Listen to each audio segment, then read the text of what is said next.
नमस्कार, जन उत्तराखंड में आप सभी का स्वागत है। मैं हूं प्रभात। सबसे पहले हेडलाइंस।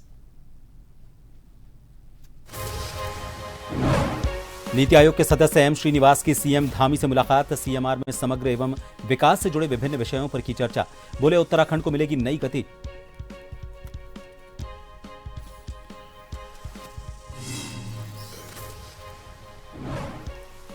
उत्तराखंड ने हासिल किया पूर्ण साक्षर राज्य का दर्जा। शिक्षा के क्षेत्र में देश भर के लिए बना मिसाल। राज्यपाल ने प्रस्ताव को दी स्वीकृति।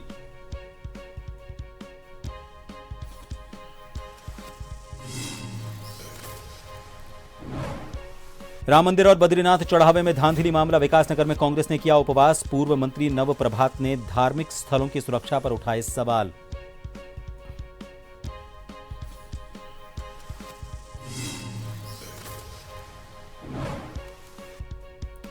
नैनीताल में भवाली व्यापार मंडल अध्यक्ष को जेल। कोर्ट ने 14 दिन की न्यायिक हिरासत में भेजा। युवती द्वारा यौन शोषण का है आरोप।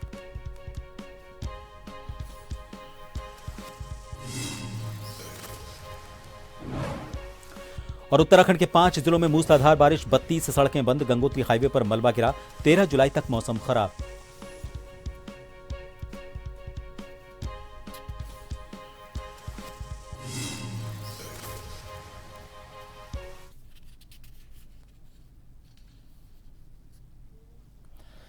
मुख्यमंत्री पुष्कर सिंह धामी ने मुख्यमंत्री आवास में नीति आयोग के सदस्य प्रोफेसर एम श्रीनिवास के नेतृत्व में आई टीम के साथ उत्तराखंड के समग्र और सतत विकास से जुड़े विभिन्न विषयों पर चर्चा की।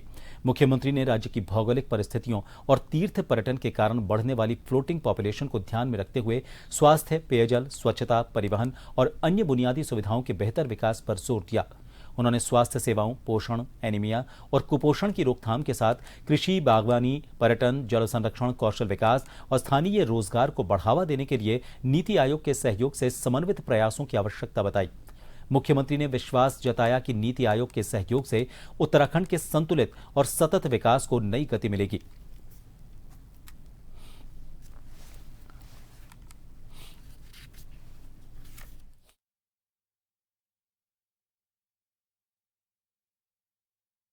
पहाड़ों की धरती उत्तराखंड ने अब शिक्षा के क्षेत्र में भी नई ऊंचाई छू ली है। राज्य ने साक्षरता के अभियान को जन आंदोलन में बदलते हुए वो मुकाम हासिल कर लिया है जिसका लक्ष्य देश के अधिकांश राज्यों के लिए अभी तक चुनौती बना हुआ है। राज्यपाल लेफ्टिनेंट जनरल गुरमीत सिंह की मंजूरी के बाद उत्तराखंड को आधिकारिक तौर पर पूर्ण साक्षर राज्य घोषित कर दिया गया है। यह उपलब्धि केवल आंकड़ों की सफलता नहीं, बल्कि उन हजारों लोगों की नई शुरुआत की कहानी है जो अब पढ़ लिखकर आत्मनिर्भर जीवन की ओर कदम बढ़ा रहे हैं।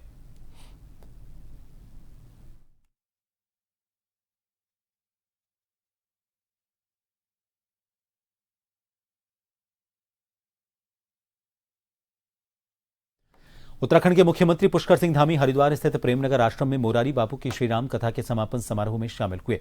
इस दौरान उन्होंने श्रीराम के आदर्शों और सनातन संस्कृति के महत्व पर बल देते हुए उत्तराखंड को विश्व की आध्यात्मिक राजधानी बनाने का संकल्प दोहराया। मीडिया से बातचीत में मुख्यमंत्री ने बद्रीनाथ धाम के कथित चढ़ावा चोरी प्रकरण पर कड़ी प्रतिक्रिया देते हुए कहा कि मंदिर से चढ़ावा चोरी करना गो हत्या और माता पिता की हत्या जैसे गंभीर पाप के समान है। उन्होंने कहा कि मामले में पुलिस कार्रवाई कर रही है। जांच समिति भी अपनी जांच में जुटी है। दोषियों के खिलाफ सख्त कार्रवाई की जाएगी।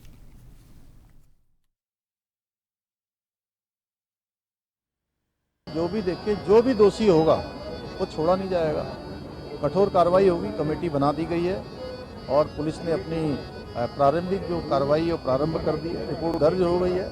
ये तो गौ हत्या जैसा पाप है जो ऐसे स्थानों पर इस प्रकार की चीज़ों को करे। जैसे माँ बाप की कोई हत्या कर देता है उस प्रकार का महापाप है। इसमें ये क्षमा योग्य नहीं है और जो भी होगा उसको पूरा कानून अपना काम करेगा। जो बिल्कुल मुख्यमंत्री पुष्कर सिंह धामी ने कुंभ मेला 2027 की तैयारियों समेत प्रदेश की विभिन्न विकास योजनाओं के लिए 495 करोड़ रुपए की वित्तीय और प्रशासनिक मंजूरी दी है। इस राशि से सड़क निर्माण, घाटों के विकास, पार्किंग, महिला प्रौद्योगिकी पार्क और बिजली व्यवस्था जैसे काम किए जाएंगे। इसके अलावा शहरी निकायों और जिला पंचायतों के लिए भी धनराशि स्वीकृत की गई है। मुख्यमंत्री ने 5वें और 6वें वेतन आयोग के कर्मचारियों के महंगाई भत्ते में बढ़ोतरी को भी मंजूरी दी।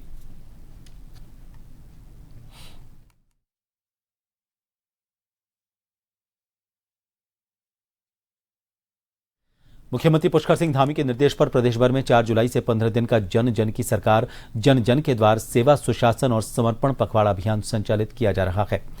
अभियान के तहत जिला, ब्लॉक और तहसील स्तर पर विशेष शिविरों का आयोजन किया जा रहा है, जिसमें संबंधित विभागों के अधिकारी और कर्मचारी जनप्रतिनिधियों की मौजूदगी में जन समस्याओं का निराकरण कर रहे हैं। अभियान के पहले 3 दिन में ही प्रदेश भर में आयोजित शिविरों में हजारों लोगों ने हिस्सा लिया। इन शिविरों में लाभार्थियों को विभिन्न कल्याणकारी योजनाओं के चेक के साथ ही स्वास्थ्य परीक्षण के बाद चिकित्सा उपकरण भी वितरित किए जा रहे हैं। साथ ही समाज कल्याण पेंशन, राजस्व विभाग के विभिन्न प्रमाण पत्र, आयुष्मान कार्ड भी बनाकर दिए जा रहे हैं। साथ ही कृषि उपकरण, बीज भी वितरित किए जा रहे हैं।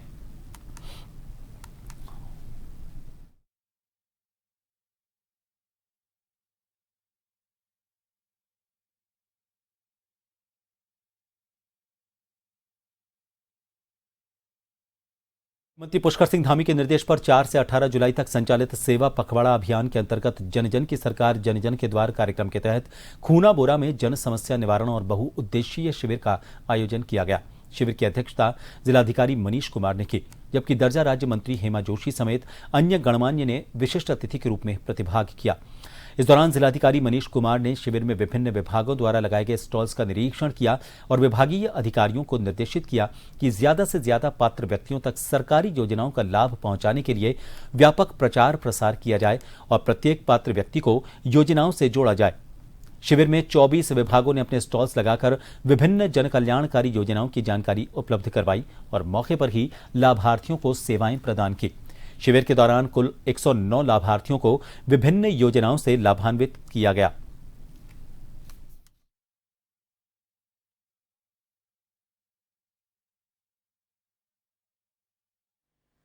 हमारे 24 विभाग हैं, उन सभी ने अपने अपने स्टॉल्स लगाए हैं और इसका मुख्य मोटो यही है कि हमारे जो दूरस्थ और हमारे जो रिमोट है गांव है, जो ऐसे लोग हैं जो मुख्यालय या तहसील या ब्लॉक कार्यालय नहीं आ सकते हैं, वहाँ तक प्रशासन के बीच पहुँचे और जो लाभार्थी परक योजनाएँ हैं, लाभ है, इसमें चिकित्सकीय लाभ है, प्रमाण पत्र का है, खाता खतौनी में नाम का इंदराज करने का है, इन सभी चीज़ों पे कार्रवाई करके प्रभावी कार्रवाई जो शासकीय योजनाएं हैं, सरकारी योजनाएं हैं, उनका लाभ आम जन तक समय जो है उसको पहुँचाया जाए। उसी क्रम में आज हम लोगों ने खूना बोरा में ये कैंप जो है वो लगाया हुआ है। सरकार के लगभग 24 विभागों के एक साथ एक ही विंडो पर, एक ही जगह पर समाधान हो रहे हैं और आज हमारे खूना बोरा के राजकीय हाई स्कूल में यह कार्यक्रम हो रहा है और ऐसी बारिश के मौसम में भी जिलाधिकारी जी और समस्त अधिकारी समस्त विभागों के यहाँ पर पहुँचे हुए हैं।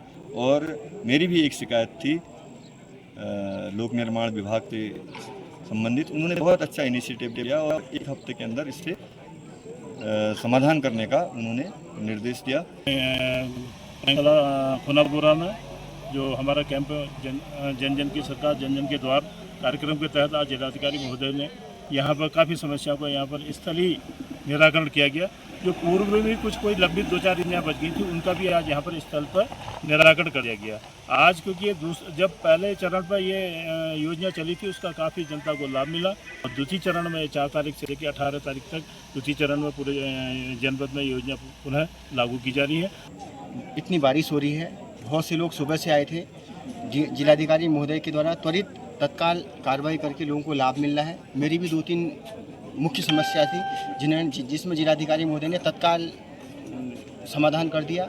मैं आदरणीय पुष्कर सिंह धामी जी का धन्यवाद करता हूं। उनके द्वारा ये जो सेवा सप्ताह चलाया गया है, इसमें जिलाधिकारी महोदय द्वारा त्वरित कार्रवाई करके आम जनमानस को बड़ा लाभ मिल रहा है। ऐसे शिविर गाँव में लगने से आम जनमानस को बहुत बड़ा लाभ है।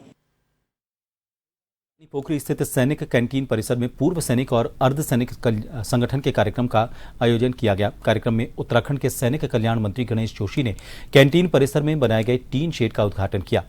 इस अवसर पर उन्होंने कहा कि केंद्र और राज्य सरकार पूर्व सैनिकों के कल्याण और उनकी सुविधाओं के विस्तार के लिए लगातार काम कर रही है। बड़ी संख्या में पूर्व सैनिकों की मौजूदगी में मंत्री ने कहा कि पूर्व सैनिकों का सम्मान सरकार की प्राथमिकता है और उनकी समस्याओं के समाधान के लिए निरंतर प्रयास किए जा रहे हैं।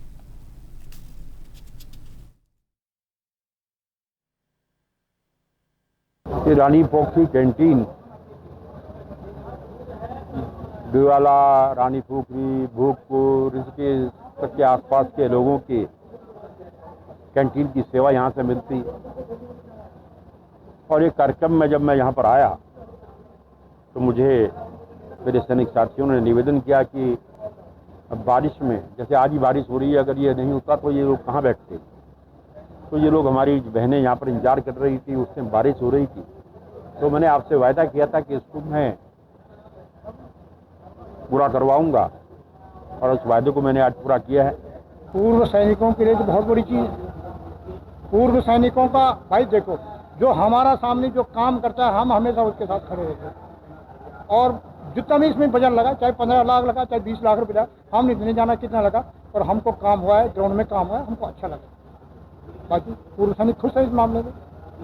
देखो, इस इलाके के अंदर कम से कम, मैंने जिस दिन फर्स्ट इसका हुआ था उस दिन बोला था मैंने 12,000 15,000 आदमी है यहाँ पर आज मुझे ये लग रहा है कि आज उससे भी ज़्यादा है। मंत्री जी, एक बार पहले कृषि मंत्री भी हैं मंत्री जी, कृषि का एक प्रोग्राम था रानी पोखरी में, तो वहाँ पर भी हम गए हुए थे। तो हम किसी तरह से उनको अपने साथ यहाँ पर अपनी कैंटीन में ले देखा कि अरे यार, तुम लोग तो बारिश में भीग रहे हो और बारिश भी है, धूप भी है, तो इसके बचाव के लिए फिर हमने उनसे रिक्वेस्ट की कि सर ये काम जो है हमारा, ये टीन शेड और ये सब आगे कच्चा है, तो ये सारी चीजें उन्होंने करके दी। हम किसी भी डिपार्टमेंट से पैसा नहीं लेते, हम सिर्फ उनको काम बता देते हैं कि ये काम करके दो, वो 2 में बने, 10 में बने, 15 में बने। रुकेंगे एक छोटे से ब्रेक के लिए, बने रहिए जन टीवी पर।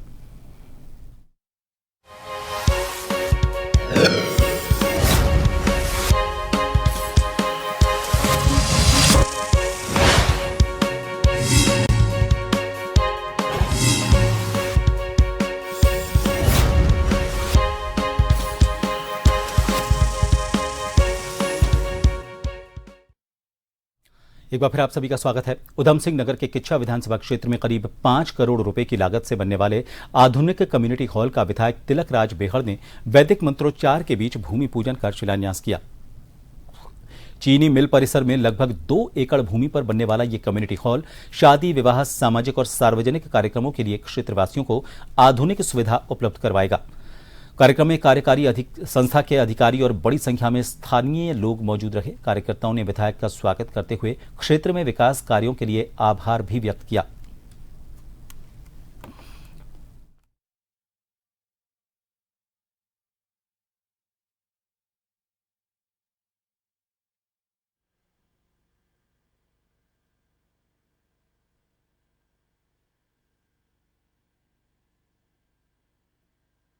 ऐतिहासिक बनने जा रही है शिक्षा के लिए। जैसे रुद्रपुर में मैंने कम्युनिटी हॉल बनाया था, आज वहाँ पर लोग, हर वर्ग के व्यक्ति को वहाँ पर उसका लाभ मिलता है, अवसर मिलता है। और इसी तरह से शिक्षा में भी भव्य कार्यक्रम यहाँ पर होगा। लोग यहाँ पर खुशी, कमी, हर तरह से लोग यहाँ आएंगे, जाएंगे। एक कम्युनिटी हॉल की इमारत बनेगी, बहुत बड़ी बिल्डिंग, और आने वाले समय में इसका विस्तारीकरण भी होगा। 10 करोड़ का प्रोजेक्ट है हमारा, अभी 5 करोड़ का प्रोजेक्ट लेके हम चल रहे हैं। 5 करोड़ में इसकी बिल्डिंग और सब लोग तैयार करेंगे।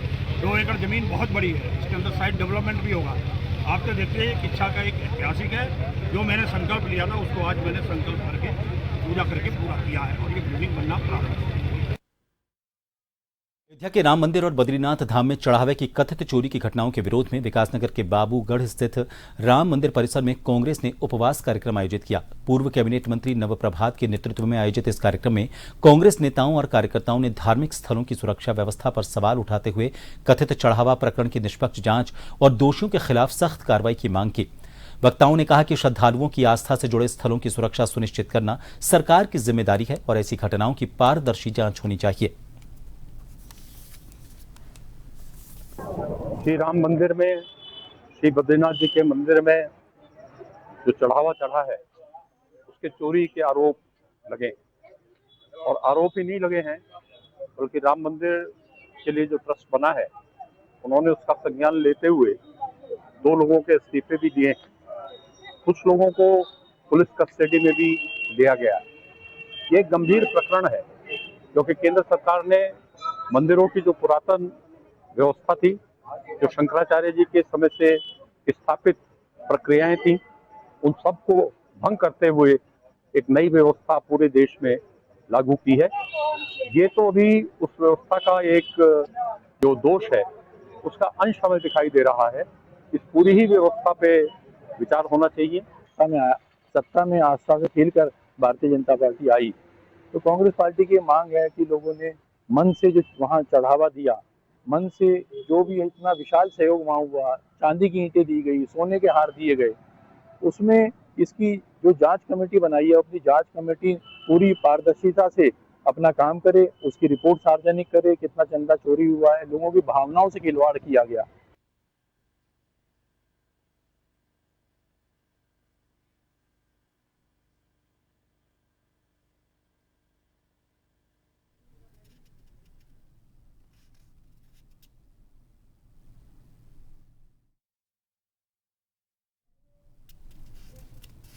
पुष्कर सिंह धामी सरकार के 5 साल पूरे होने के मौके पर चलाए जा रहे जन जन की सरकार जन जन के द्वार अभियान के तहत विकास नगर ब्लॉक परिसर में बहुउद्देशीय शिविर का आयोजन किया गया। शिविर में समाज कल्याण, स्वास्थ्य, कृषि, उद्यान और राजस्व सहित विभिन्न विभागों ने स्टॉल्स लगाकर लोगों को सरकारी योजनाओं की जानकारी दी और पात्र लाभार्थियों को योजनाओं का फायदा दिया।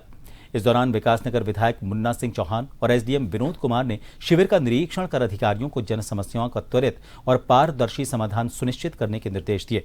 विधायक ने कहा कि प्रदेश सरकार जन कल्याणकारी योजनाओं का लाभ अंतिम व्यक्ति तक पहुंचाने के लिए प्रतिबद्ध है और बाल श्रम रोकने और बच्चों को शिक्षा की मुख्य धारा से जोड़ने पर विशेष जोर दिया जा रहा है।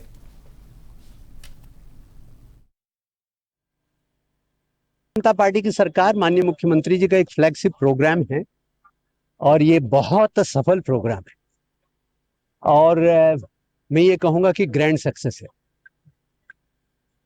उद्देश्य यह है कि जनता जनार्दन को सरकारी योजनाओं का और सरकारी विभागों से संबंधित कामकाज की जो सुविधा है वो एक जगह पर, जिसे वो कहते हैं अंडर वन रूफ, एक छत के नीचे सुलभ हो सके, उनको अनावश्यक धक्के ना खाने पड़े, दौड़ भाग ना करने पड़े, उनका समय बचे, उनको सारी सुविधाएं एक जगह मिल सके। और आपने देखा होगा कि बहुत प्रभावी तरीके से इस कैंप में भी जन समस्याओं का एड्रेस हो रही है। आज जो ये कार्यक्रम था सेवा, सुशासन और समर्पण, जिसकी थीम थी, उसके संबंध में एक ये जन जन की सरकार कार्यक्रम आयोजित किया गया था।